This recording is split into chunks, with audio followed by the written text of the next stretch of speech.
Olá, irmãos e irmãs, através desse podcast eu quero estudar um pouquinho com vocês sobre a liturgia deste final de semana, onde vai falar do homem e o sábado, ou também poderíamos dizer um dia dedicado ao Senhor.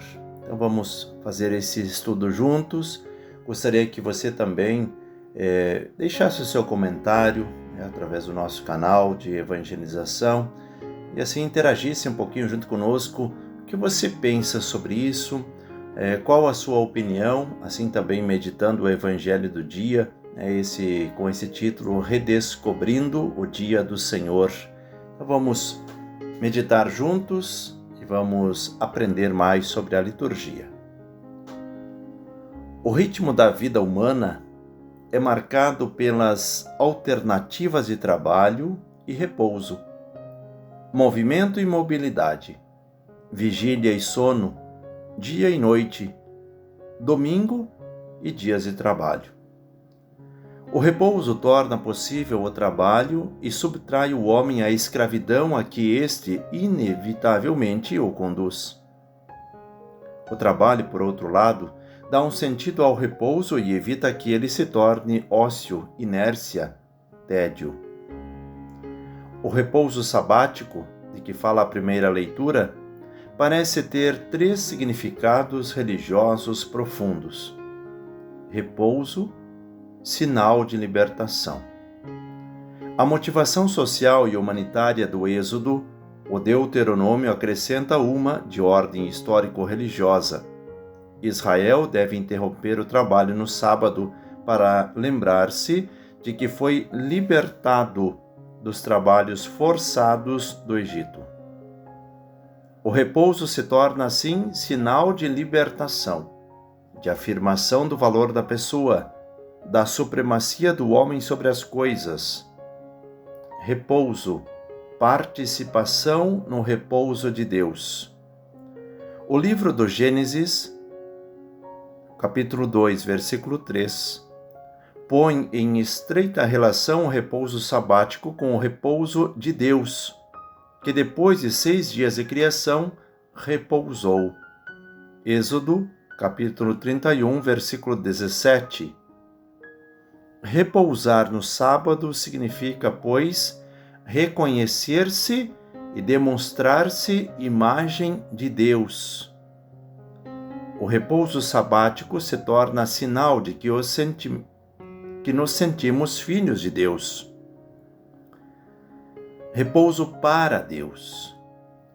Mas o 7º dia é o sábado para o Senhor teu Deus, conforme Deuteronômio, capítulo 5, versículo 14.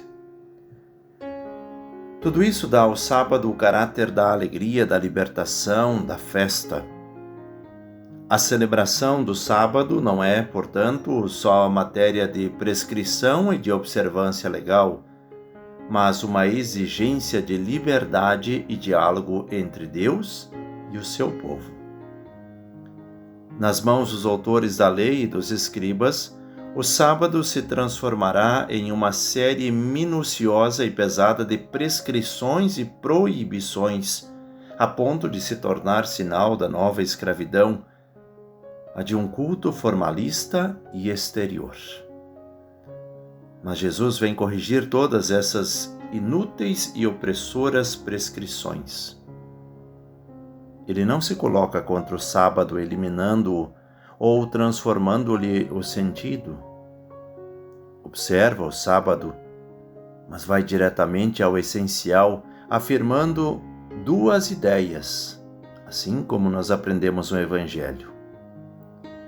O primado da misericórdia sobre as exigências culturais e as prescrições relativas ao repouso sabático cura o homem da mão paralítica.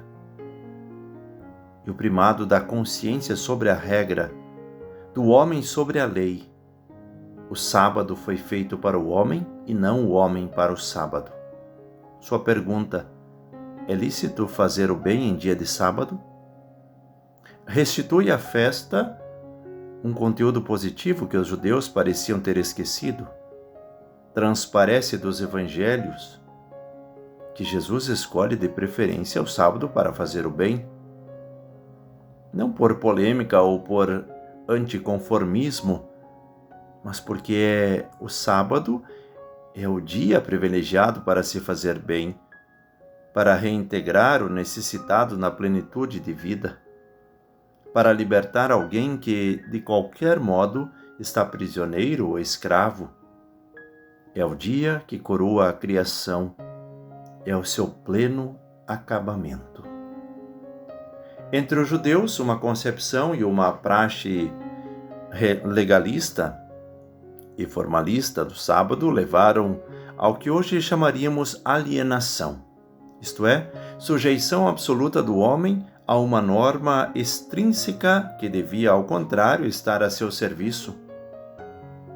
Nós, cristãos, corremos continuamente o risco de alienação análoga com relação ao domingo. A partir do século VI, com o afluxo de pagãos à igreja, o domingo cristão se assemelha ao sábado judaico e as observâncias em matéria religiosa, cultural e moral retomam o vigor. Ao lado desse risco permanente, verificou-se de alguns decênios para cá um fato novo que põe em crise a própria instituição do domingo. A invasão de uma civilização científica e técnica transformou os hábitos seculares e os elementos da mentalidade coletiva. Hoje, o domingo perdeu para muitos o sentido religioso que tinha outrora. É, no máximo, o dia do repouso, dos divertimentos, da evasão, e sob esse aspecto, conserva o sabor de um dia que não é como os outros, ao menos para a maioria, porque são cada vez mais numerosos os que trabalham a fim de que os outros possam divertir-se ou gozar o merecido repouso.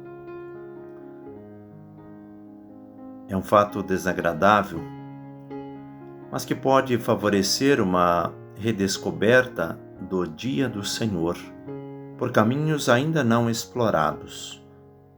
Mais do que restaurar o passado, convém promover o futuro. É quase certo que os homens a quem se dirigirá de agora em diante a Igreja terão cada vez menos hábitos de prática religiosa. Mas isso pode ser ocasião para os cristãos reencontrarem o sentido mais profundo da celebração da Páscoa de Cristo.